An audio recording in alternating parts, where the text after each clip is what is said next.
Hi, welcome to live with food. நம்ம இன்னைக்கு வாழைக்காய் பொடிக்கறி பார்க்க போகிறோம். இது ரொம்ப டேஸ்ட்டாக இருக்கும், செய்யறதும் ஈஸி. எப்படி பண்ணுறதுன்றதை பார்க்கலாம் வாங்க. இப்போது 2 வாழைக்காய் எடுத்துக்கலாம். இது தோலெல்லாம் சீவி ரெடி பண்ணிக்கலாம். இப்போ ஒரு பவுலில் மஞ்சத்தூள் கொஞ்சமாக சேர்த்துக்கலாம். தண்ணி கொஞ்சம் விட்டுக்கலாம்.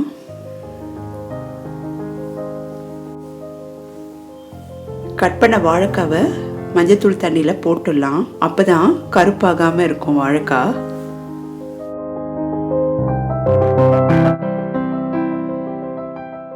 இப்போ ஒரு கடாயில் தேங்காய் எண்ணெய் எடுத்துக்கலாம். இப்போ நம்ம வாழைக்காய்க்கு பொடிக்கறி தயார் பண்ண போகிறோம். அதுக்கு நான் இங்கே பெருங்காயம் போட்டிருக்கேன்.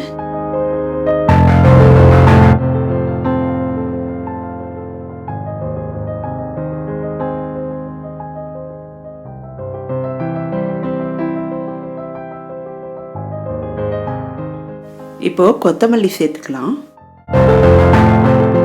இந்த பொடியை நம்ம ப்ரிப்பேர் பண்ணி வச்சிட்டோன்னா ஃப்ரிட்ஜில் 1 மாதம் வரைக்கும் நல்லா இருக்கும். மிளகு சேர்த்துக்கலாம். இங்கே நான் கருப்பு உளுந்து எடுத்திருக்கேன். சப்போஸ் உங்ககிட்ட கருப்பு உளுந்து இல்லைன்னா வெள்ளை உளுந்து கூட சேர்த்துக்கலாம். கடலைப்பருப்பு சேர்த்துக்கலாம். நல்ல செவக்க வறுத்துக்கலாம். காரத்துக்கு மிளகு போட்டிருக்கேன், அதனால் வரமிளகா போடும்போது கொஞ்சம் பார்த்து போட்டுக்குங்க. நான் இங்கே காரத்துக்காக 2 வரமிளகா போட்டிருக்கேன். உங்களுக்கு இன்னும் ஸ்பைஸியாக வேணும்னா நீங்கள் மிளகா சேர்த்துக்கலாம்.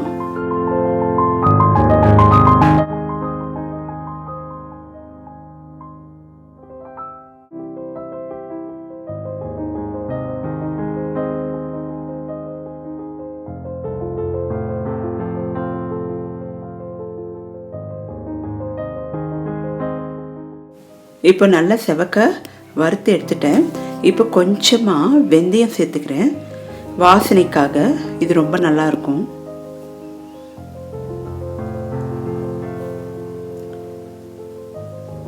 இந்த வாழைக்காய் பொடிக்கறி சாம்பார் சாதத்துக்கெல்லாம் ரொம்ப நல்லா இருக்கும். இப்போ கருவேப்பிலையை நல்லா கழுவி போட்டுடலாம். அந்த சூட்டிலேயே கருவேப்பிலை நல்லா வதங்கிடும்.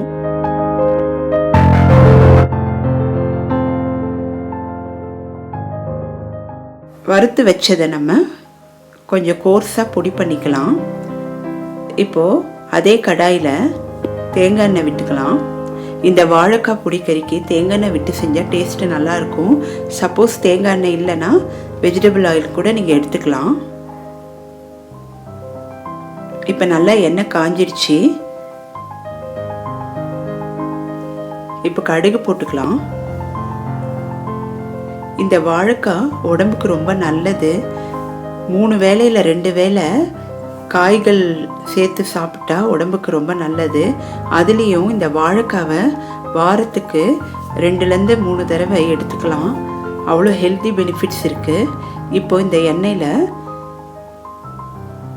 நம்ம வாழைக்காவை போட்டுக்கலாம்.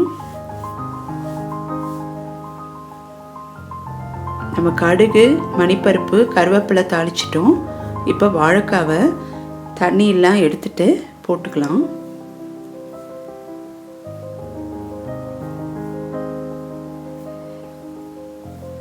வாழைக்காயில் ஃபைபர் கண்டென்ட்டு நிறைய இருக்குது.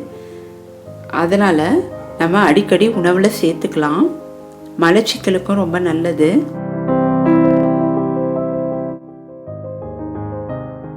இப்போது கொஞ்சமாக மஞ்சத்தூள் சேர்த்துக்கலாம். ஏற்கனவே நம்ம மஞ்சத்தூள் சேர்த்துருக்கோம், அதனால் கொஞ்சமாக சேர்த்துக்கலாம்.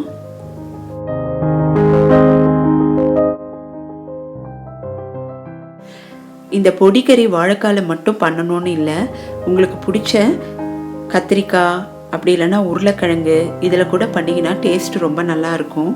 இப்போ தேவையான அளவு உப்பு சேர்த்துக்கலாம். வாழைக்காய் ஈஸியாக வெந்துடும். அதனால் கொஞ்சமாக தண்ணி விட்டு மூடி வச்சிடலாம்.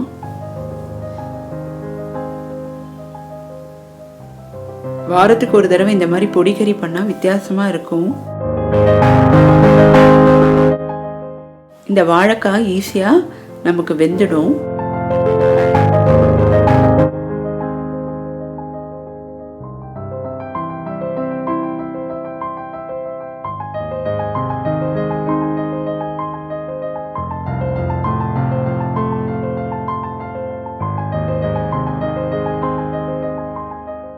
இப்போ நல்லாவே தண்ணியெல்லாம் வத்திடுச்சு.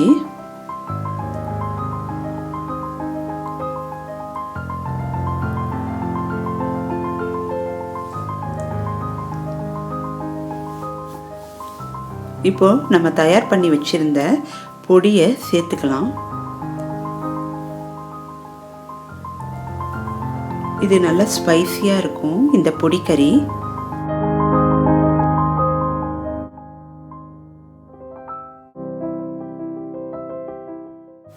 வாழைக்காய், வாழைப்பழம் எல்லாமே ஹெல்த்துக்கு ரொம்ப நல்ல பயனை தருது.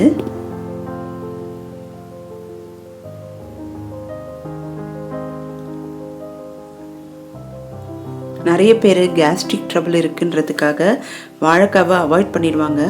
ஆனால் அதில் தேவையான அளவு நம்ம இஞ்சி அப்படி இல்லைன்னா பெருங்காயம் சேர்த்துட்டா நமக்கு கேஸ்ட்ரிக் ட்ரபிள்லாம் வராது. இப்போது வாழைக்காய் பொடிக்கறி தயாராகிடுச்சு. இதுக்கு மேலே நம்ம கொஞ்சமாக தேங்காய் எண்ணெயை விட்டுலாம். அப்போ இன்னும் டேஸ்ட்டு நல்லாயிருக்கும். இதை நீங்கள் கண்டிப்பாக ட்ரை பண்ணி பாருங்கள். சூப்பராக இருக்கும், டேஸ்ட்டும் நல்லா இருக்கும். இந்த வீடியோவை லைக் பண்ணுங்கள், ஷேர் பண்ணுங்கள். மறக்காமல் லிவ் வித் ஃபுட்டு சேனலை சப்ஸ்கிரைப் பண்ணுங்கள். அப்போ தான் நான் போடுற வீடியோ உங்களுக்கு ரெகுலராக வரும். நெக்ஸ்ட் வீடியோவில் மீட் பண்ணுறேன். பாய்.